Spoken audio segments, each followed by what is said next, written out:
Donc, avant de passer aux exercices corrigés sur le quatrième chapitre, sur les boucles, j'ai préféré vous donner la notion, ou bien vous présenter la notion de boucle imbriquée. Donc, on est toujours dans le quatrième chapitre, les boucles. Nous avons déjà vu la boucle tant que, la boucle répétée, la boucle pour. Maintenant, nous allons voir cette nouvelle notion de boucle imbriquée. Commençons par quelques notes. Les boucles peuvent être imbriquées les unes dans les autres, Une boucle tant que peut contenir une autre boucle tant que, une autre boucle répétée ou bien une autre boucle pour, et vice-versa. Encore, une boucle peut contenir une autre boucle qui elle-même peut contenir une autre boucle, et ainsi de suite. Voyons un exemple. Ou bien cet algorithme, il s'agit de l'algorithme affichant les tables de multiplication de 1 à 10. Je vais vous expliquer comment cet algorithme fonctionne. Donc, algorithme nommé exemple, nous avons déclaré deux variables de type entier, i, j. Dans le corps de l'algorithme, ou bien dans la partie traitement, ou bien dans la partie opération, nous avons une seule opération. Il s'agit d'une boucle pour.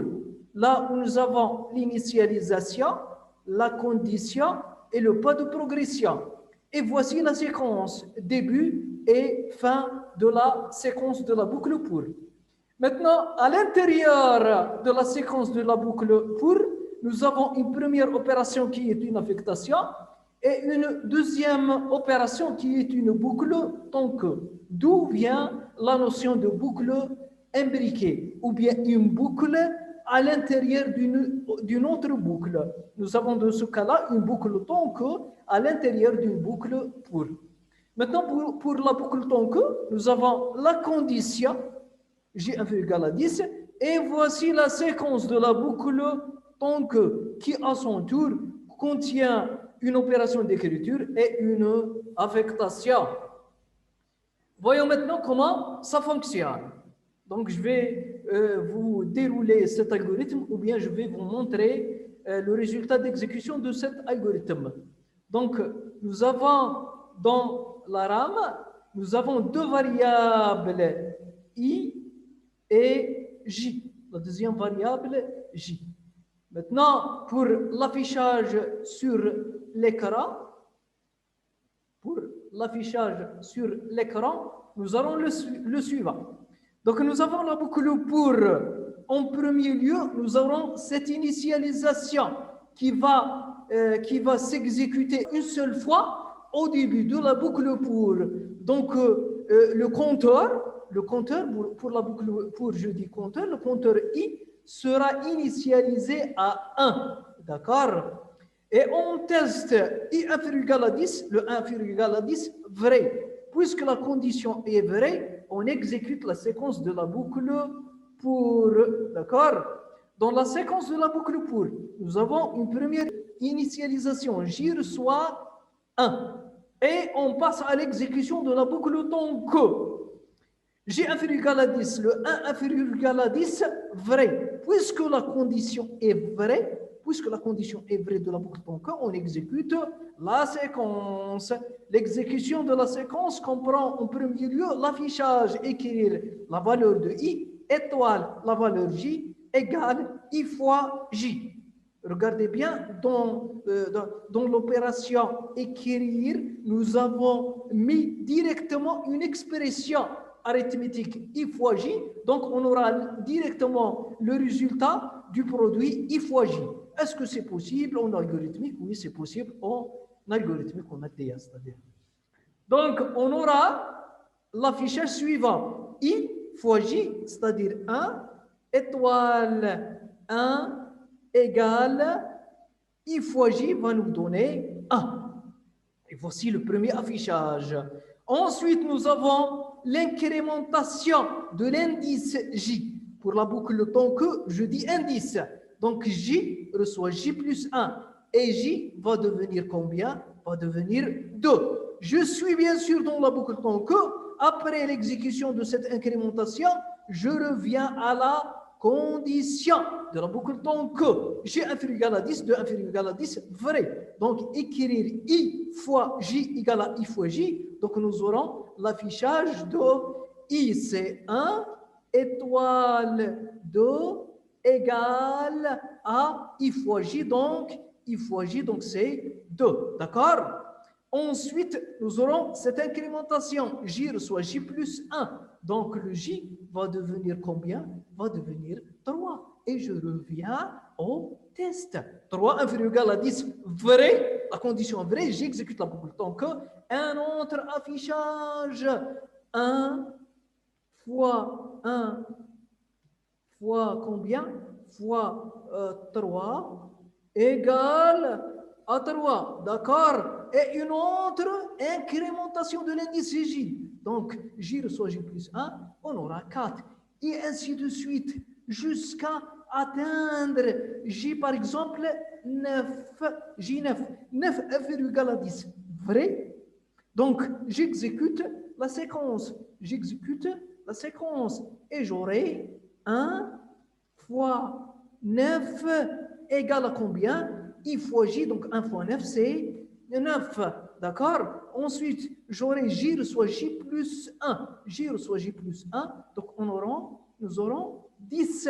Ensuite, on revient au test. 10 égal à 10. Vrai? Puisque c'est vrai, on passe à l'affichage I fois J. Donc, c'est 1 fois 10 égale à combien? Égale à 10. D'accord? Et l'incrémentation de l'indice, donc J reçoit J plus 1, nous aurons 11. Et on revient 11 inférieur égal à 10, faux. Puisque la condition est fausse, donc je quitte la boucle tant que. Mais je ne dois pas oublier que je suis encore dans la boucle pour. Après l'exécution de la séquence dans la boucle pour, je dois incrémenter le compteur. I reçoit I plus 1. Donc le I va devenir 2. Et je passe au test de la condition de 1 inférieur égal à 10. C'est vrai. Puisque la condition est vraie de la boucle pour, je reviens à l'exécution de la séquence de la boucle pour. J reçoit 1. Donc le J va être initialisé encore une fois à 1. D'accord? Et je passe à l'exécution de la séquence 1 inférieur égal à 10. Vrai, puisque la condition vraie, écrire cet affichage. Donc j'aurai quoi? J'aurai 2 fois 1 égale à quoi? Égale à 2. En quelque sorte, je suis passé de la table de multiplication de 1 vers la table de multiplication de 2. D'accord? Ensuite, après cet affichage, J reçoit J plus 1. Donc, le J va devenir 2. Et je reviens au test. 2 égal à 10, vrai? Donc, l'affichage, donc j'aurai 2 fois 2 égale à combien? Égale à 4. Ensuite, l'incrémentation de l'indice J, j'aurai 3. Et ainsi de suite, jusqu'à arriver à J égale à 9. 9 inférieur égal à 10, vrai? Donc, j'affiche le I qui est 2 fois 9 égale à 18. Donc, j'aurai 2 fois 9 égale à combien? Égale à 18. Bien sûr, je dois mettre des points ici. Ensuite, J reçoit J plus 1, donc c'est 10. Je reviens au test de la condition de la boucle. Donc, 10 inférieur égal à 10, vrai. Afficher I fois 10, donc 2 fois 10, 2 fois 10 égale à 20, d'accord? Et j'incrémente l'indice, il va obtenir 11. 11 inférieur à 10, vrai, plutôt faux, puisque la condition égale à faux, donc je quitte la boucle donc, mais je n'oublie pas que je suis encore dans la boucle pour. Qu'est-ce que je vais faire? Je vais incrémenter le compteur. Le i reçoit i plus 1, donc j'aurai 3. Et je teste la condition 3 inférieur égal à 10. Vrai? Donc je reviens, J va recevoir la valeur 1. D'accord? Et je teste inférieur égal à 10. Vrai? Donc, écrire I étoile J égale à I fois J. Donc, j'aurai l'affichage. J'aurai l'affichage combien? 3 fois 1 égale à 3. Donc, quelque sorte, je suis passé à la table de multiplication de 3. Donc, 3 fois 1, 3 fois 2, 3 fois jusqu'à 3 fois 10. Quand j'arrive à 3 fois 10, j'aurai encore le I qui va avoir 4 pour aller en quelque sorte à la table de multiplication de 4, et ainsi de suite. Donc, je vais incrémenter le I, bien sûr, et le J va avancer jusqu'à atteindre le I égale à 9. Le I égale à 9, d'accord? Le I 9. 9 inférieur égal à 10, c'est vrai. Donc, J va obtenir la valeur 1. 1 inférieur égal à 10, vrai. Donc, écrire I fois 9. Donc écrire I fois J égale à I fois J. En quelque sorte, je suis au niveau de la table de multiplication de 9. 9 fois 1 égale à 9. D'accord? Ensuite, j'incrémente quoi? J'incrémente le J qui aura 2. Je suis ici. Donc, je dois aller encore tester la condition de la boucle. Donc, J inférieur égal à 10, 2 inférieur égal à 10, vrai. Écrire I fois J égale à I fois J. Donc, j'aurai quoi? J'aurai 9 fois 2 égale à combien? Égale à 18. D'accord? Et j'incrémente le J jusqu'à atteindre 10, c'est-à-dire jusqu'à arriver à 9 fois 10 égale à 90. D'accord? Ensuite, le J aura 11. Je reviens au test inférieur, 11 inférieur à 10. Faux. Donc, je quitte la boucle tant que et je reviens à l'incrémentation du compteur 10. 10 inférieur égal à 10. Vrai. Donc, J va recevoir la valeur 1. J aura 1. D'accord? Et 1 inférieur égal à 10, vrai. Donc, affiché. Donc, en quelque sorte, je suis passé à la table de multiplication de 10. 10 fois 1 égale à combien? Égale à 10. D'accord? Et le J sera incrémenté à 2 pour avoir 10 fois 2 égale à 20. Et ainsi de suite. Jusqu'à atteindre 10. Quand j'aurai 10, j'aurai ici, quand j'aurai ici 10, j'aurai, bon, j'ai pas de place ici, je vais mettre l'affichage, le dernier affichage ici. 10 fois 10 égale à combien? Égale à 100. Ensuite, le J va être incrémenté. Donc, j'aurai 11. J reçoit J plus 1. Donc, le J aura 11. Je teste 11 inférieur à 10. C'est faux. Donc, je quitte la boucle donc, et je reviens à l'incrémentation du compteur I. Donc, I reçoit I plus 1. J'aurai un 11. Je teste 11 inférieur à 10. C'est faux. Puisque la condition de la boucle pour est fausse, égale à faux, donc je quitte la boucle pour. Donc, qu'est-ce que j'aurai comme résultat d'affichage? J'aurai l'étape de multiplication de 1 à 10. J'aurai l'étape de multiplication de 1 à 10. Et pardon pour cet affichage que j'ai mis ici. Bien sûr, l'affichage doit être mis au-dessous du dernier affichage ici, mais malheureusement, je n'ai pas de place ici. Mais vous l'aurez comme résultat d'exécution. Bien sûr, quand vous allez traduire l'algorithme en langage C. D'accord?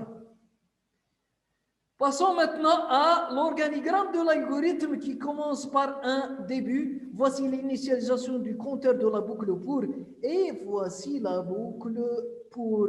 Voici la condition de la boucle pour et voici le pas de progression.